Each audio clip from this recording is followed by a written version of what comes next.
Paper 186. Just before the Crucifixion.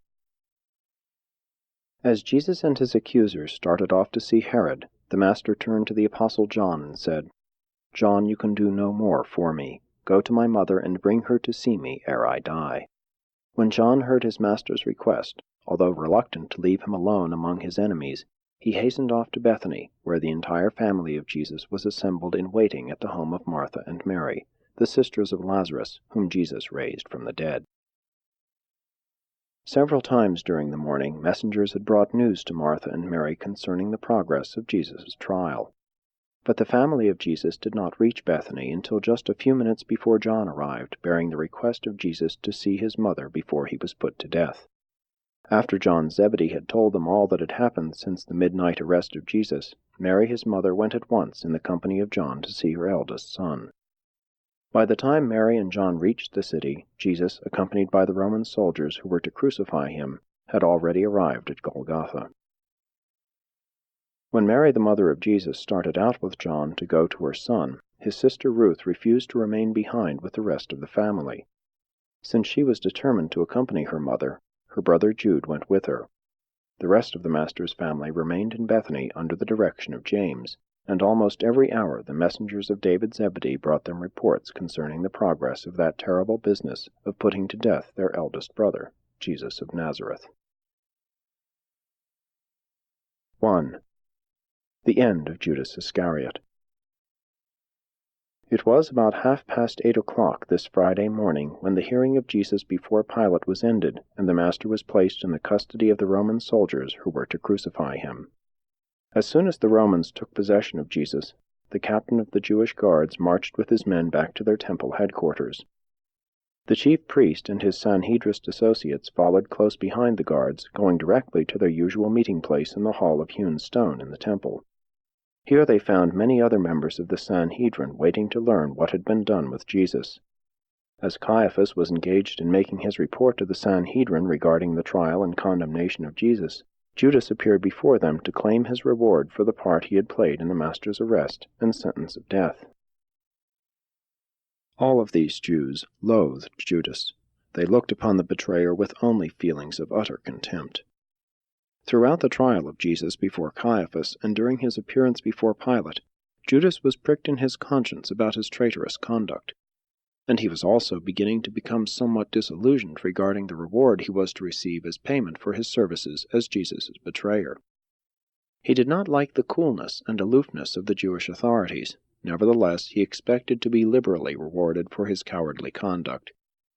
He anticipated being called before the full meeting of the Sanhedrin, and there hearing himself eulogized while they conferred upon him suitable honors in token of the great service which he flattered himself he had rendered his nation. Imagine, therefore, the great surprise of this egotistic traitor when a servant of the high priest, tapping him on the shoulder, called him just outside the hall and said, "Judas, I have been appointed to pay you for the betrayal of Jesus. Here is your reward." And thus speaking, the servant of Caiaphas handed Judas a bag containing 30 pieces of silver, the current price of a good, healthy slave. Judas was stunned, dumbfounded. He rushed back to enter the hall, but was debarred by the doorkeeper. He wanted to appeal to the Sanhedrin, but they would not admit him. Judas could not believe that these rulers of the Jews would allow him to betray his friends and his master, and then offer him as a reward 30 pieces of silver. He was humiliated, disillusioned, and utterly crushed. He walked away from the temple, as it were, in a trance. He automatically dropped the money bag in his deep pocket, that same pocket wherein he had so long carried the bag containing the apostolic funds, and he wandered out through the city after the crowds who were on their way to witness the crucifixions. From a distance Judas saw them raise the crosspiece with Jesus nailed thereon, and upon sight of this he rushed back to the temple and, forcing his way past the doorkeeper, found himself standing in the presence of the Sanhedrin, which was still in session. The betrayer was well-nigh breathless and highly distraught, but he managed to stammer out these words, "I have sinned in that I have betrayed innocent blood. You have insulted me. You have offered me as a reward for my service money, the price of a slave. I repent that I have done this. Here is your money. I want to escape the guilt of this deed." When the rulers of the Jews heard Judas, they scoffed at him. One of them, sitting near where Judas stood, motioned that he should leave the hall and said, "Your master has already been put to death by the Romans, and as for your guilt, what is that to us? See you to that, and be gone." As Judas left the Sanhedrin chamber, he removed the 30 pieces of silver from the bag and threw them broadcast over the temple floor. When the betrayer left the temple, he was almost beside himself. Judas was now passing through the experience of the realization of the true nature of sin. All the glamour, fascination, and intoxication of wrongdoing had vanished. Now the evildoer stood alone and face to face with the judgment verdict of his disillusioned and disappointed soul. Sin was bewitching and adventurous in the committing, but now must the harvest of the naked and unromantic facts be faced. This one-time ambassador of the kingdom of heaven on earth now walked through the streets of Jerusalem, forsaken and alone. His despair was desperate and well-nigh absolute. On he journeyed through the city and outside the walls, on down into the terrible solitude of the valley of Hinnom, where he climbed up the steep rocks and, taking the girdle of his cloak, fastened one end to a small tree, tied the other about his neck, and cast himself over the precipice. Ere he was dead, the knot which his nervous hands had tied gave way, and the betrayer's body was dashed to pieces as it fell on the jagged rocks below. 2. The Master's attitude. When Jesus was arrested, he knew that his work on earth in the likeness of mortal flesh was finished. He fully understood the sort of death he would die, and he was little concerned with the details of his so-called trials. Before the Sanhedrist court, Jesus declined to make replies to the testimony of perjured witnesses. There was but one question which would always elicit an answer, whether asked by friend or foe, and that was the one concerning the nature and divinity of his mission on earth. When asked if he were the Son of God, he unfailingly made reply. He steadfastly refused to speak when in the presence of the curious and wicked Herod. Before Pilate he spoke only when he thought that Pilate or some other sincere person might be helped to a better knowledge of the truth by what he said. Jesus had taught his apostles the uselessness of casting their pearls before swine, and he now dared to practice what he had taught. His conduct at this time exemplified the patient submission of the human nature, coupled with the majestic silence and solemn dignity of the divine nature. He was altogether willing to discuss with Pilate any question related to the political charges brought against him, any question which he recognized as belonging to the governor's jurisdiction.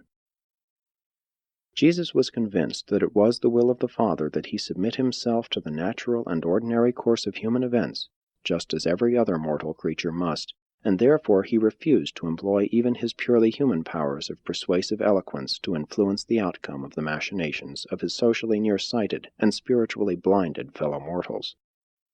Although Jesus lived and died on Urantia, his whole human career, from first to last, was a spectacle designed to influence and instruct the entire universe of his creation and unceasing upholding. These short-sighted Jews clamored unseemly for the Master's death, while he stood there in awful silence looking upon the death scene of a nation, his earthly Father's own people. Jesus had acquired that type of human character which could preserve its composure and assert its dignity in the face of continued and gratuitous insult. He could not be intimidated. When first assaulted by the servant of Annas, he had only suggested the propriety of calling witnesses who might duly testify against him. From first to last, in his so-called trial before Pilate, the onlooking celestial hosts could not refrain from broadcasting to the universe the depiction of the scene of Pilate on trial before Jesus.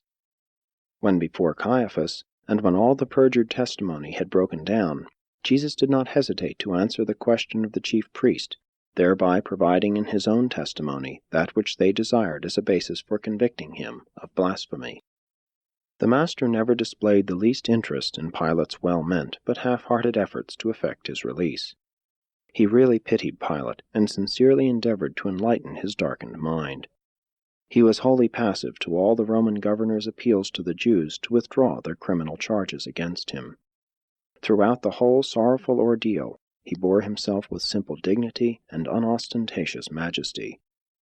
He would not so much as cast reflections of insincerity upon his would-be murderers when they asked if he were King of the Jews. With but little qualifying explanation he accepted the designation, knowing that, while they had chosen to reject him, he would be the last to afford them real national leadership, even in a spiritual sense.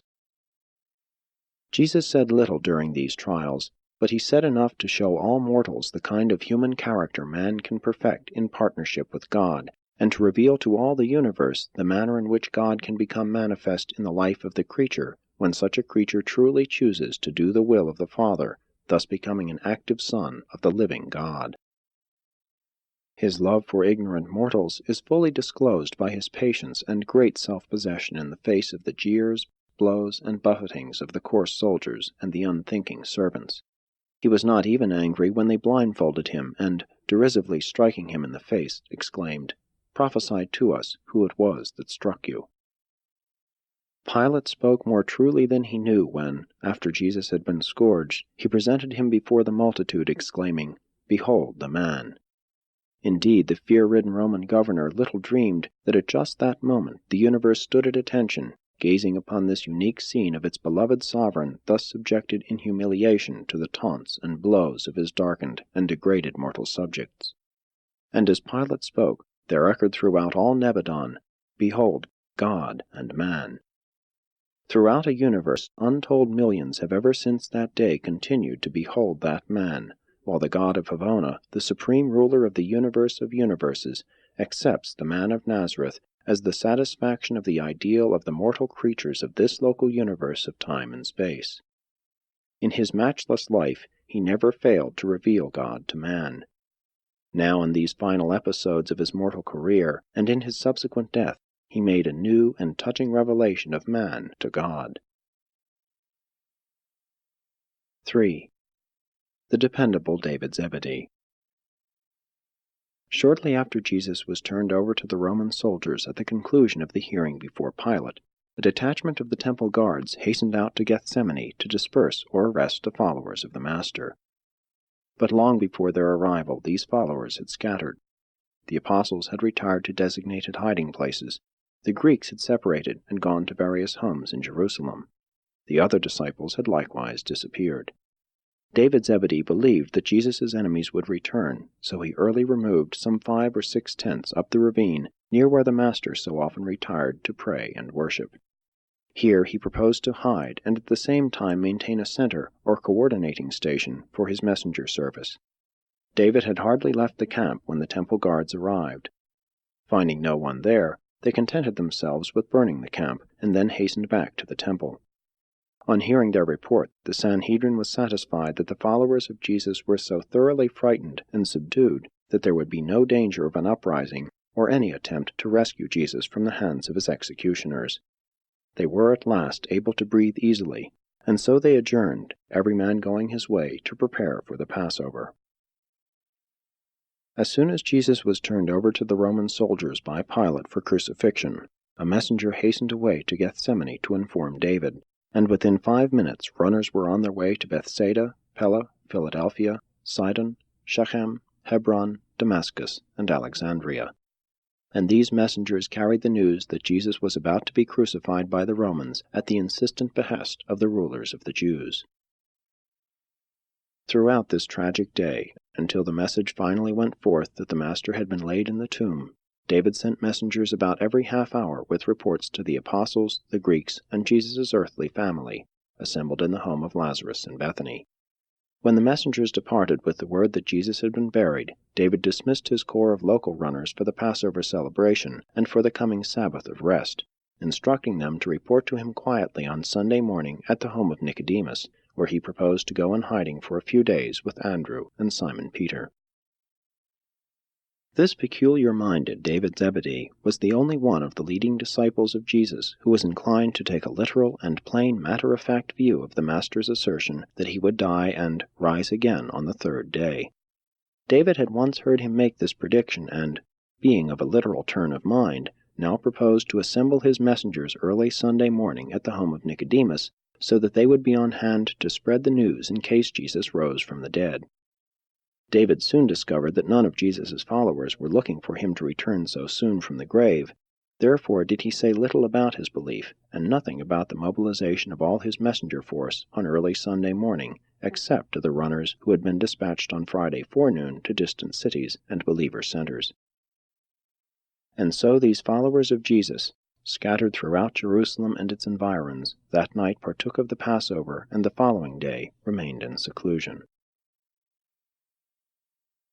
4. Preparation for the Crucifixion. After Pilate had washed his hands before the multitude, thus seeking to escape the guilt of delivering up an innocent man to be crucified just because he feared to resist the clamor of the rulers of the Jews, he ordered the master turned over to the Roman soldiers, and gave the word to their captain that he was to be crucified immediately. Upon taking charge of Jesus, the soldiers led him back into the courtyard of the praetorium, and after removing the robe which Herod had put on him, they dressed him in his own garments. These soldiers mocked and derided him, but they did not inflict further physical punishment. Jesus was now alone with these Roman soldiers. His friends were in hiding. His enemies had gone their way. Even John Zebedee was no longer by his side. It was a little after 8 o'clock when Pilate turned Jesus over to the soldiers, and a little before 9 o'clock when they started for the scene of the crucifixion. During this period of more than half an hour, Jesus never spoke a word. The executive business of a great universe was practically at a standstill. Gabriel and the chief rulers of Nebadon were either assembled here on Urantia, or else they were closely attending upon the space reports of the archangels in an effort to keep advised as to what was happening to the Son of Man on Urantia. By the time the soldiers were ready to depart with Jesus for Golgotha, they had begun to be impressed by his unusual composure and extraordinary dignity, by his uncomplaining silence.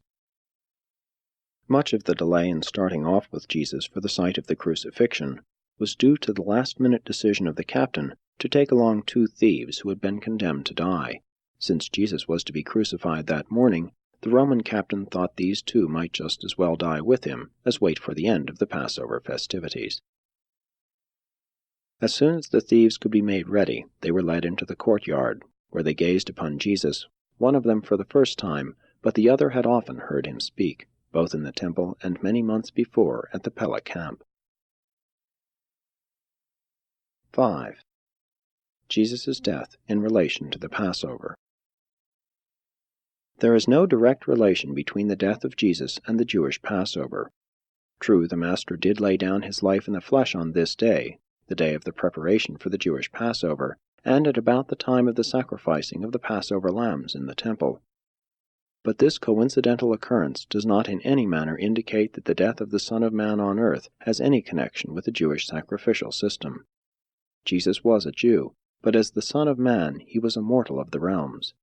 The events already narrated and leading up to this hour of the Master's impending crucifixion are sufficient to indicate that his death at about this time was a purely natural and man-managed affair. It was man and not God who planned and executed the death of Jesus on the cross. True, the Father refused to interfere with the march of human events on Urantia, but the Father in paradise did not decree, demand, or require the death of his Son as it was carried out on earth. It is a fact that in some manner, sooner or later, Jesus would have had to divest himself of his mortal body, his incarnation in the flesh, but he could have executed such a task in countless ways without dying on a cross between 2 thieves. All of this was man's doing, not God's. At the time of the Master's baptism, he had already completed the technique of the required experience on earth and in the flesh which was necessary for the completion of his 7th and last universe bestowal. At this very time, Jesus' duty on earth was done. All the life he lived thereafter, and even the manner of his death, was a purely personal ministry on his part for the welfare and uplifting of his mortal creatures on this world and on other worlds. The gospel of the good news that mortal man may, by faith, become spirit-conscious that he is a son of God is not dependent on the death of Jesus. True indeed, all this gospel of the kingdom has been tremendously illuminated by the Master's death, but even more so by his life. All that the Son of Man said or did on earth greatly embellished the doctrines of sonship with God and of the brotherhood of men. But these essential relationships of God and men are inherent in the universe facts of God's love for his creatures and the innate mercy of the divine sons. These touching and divinely beautiful relations between man and his Maker on this world and on all others throughout the universe of universes have existed from eternity, and they are not in any sense dependent on these periodic bestowal enactments of the Creator sons of God, who thus assume the nature and likeness of their created intelligences as a part of the price which they must pay for the final acquirement of unlimited sovereignty over their respective local universes. The Father in heaven loved mortal man on earth just as much before the life and death of Jesus on Urantia as he did after this transcendent exhibition of the co-partnership of man and God. This mighty transaction of the incarnation of the God of Nebadon as a man on Urantia could not augment the attributes of the eternal, infinite, and universal Father, but it did enrich and enlighten all other administrators and creatures of the universe of Nebadon. While the Father in heaven loves us no more because of this bestowal of Michael, all other celestial intelligences do. And this is because Jesus not only made a revelation of God to man, but he also, likewise, made a new revelation of man to the gods, and to the celestial intelligences of the universe of universes. Jesus is not about to die as a sacrifice for sin. He is not going to atone for the inborn moral guilt of the human race. Mankind has no such racial guilt before God.